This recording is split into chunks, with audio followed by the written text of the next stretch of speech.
Hey guys, welcome to the 57th C# tutorial that I'm making for the new Boston. And in this tutorial, I'm going to be showing you how to use the directory class a little bit more. So all you're going to need for this tutorial is a button. Once you have that on your form, just double click on it. So just like in the last tutorial, you're just going to need a folder browser dialog, an if statement checking to see if the user actually selects a directory, and you need to be using system.io. So once you have all that, just type out directory to access the directory class, and you're going to want to use the dot operator to access all of the methods inside of the directory class.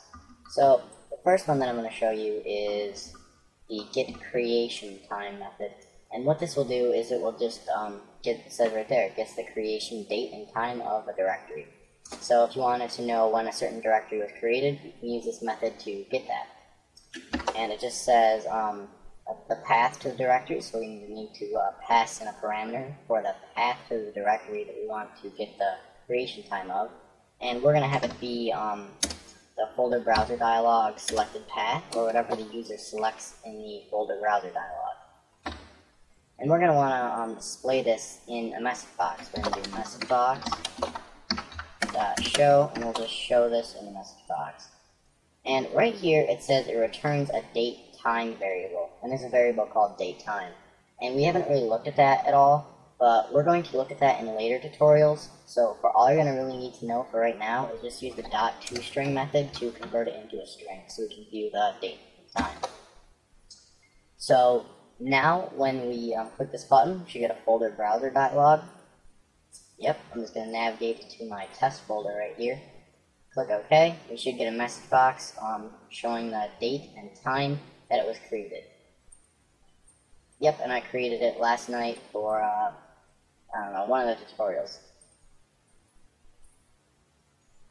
Alright, and the next few I'm going to show you are also times, so we can just replace the creation time with another one that returns the date time. And we're just going to do last access time, and this will just return the last time that directory was accessed. Test folder.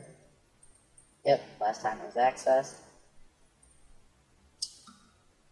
And the last thing I'm going to show you is the last write time. And this will just get the last time that the folder was written, or the last time something inside of the folder was changed. So now we're just going to go ahead and browse to our test folder right here. Yep. And this will work for any of the directories. For example, we could do like my desktop or something. And yeah, that was not too long ago. Alright, so the final thing I'm going to show you in the directory class is the getParent method. And what this will do is it just says return the parent directory of the specified path. So basically what that means is, since that test folder is on my desktop, we should get the path to my desktop. So we're just going to do the path to the folder that we select. Just going to select the path. And once again, we're just going to display this in a message box so we can actually see what the directory is. ToString. Alright.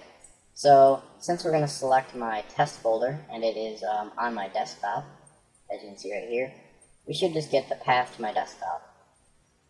Yep.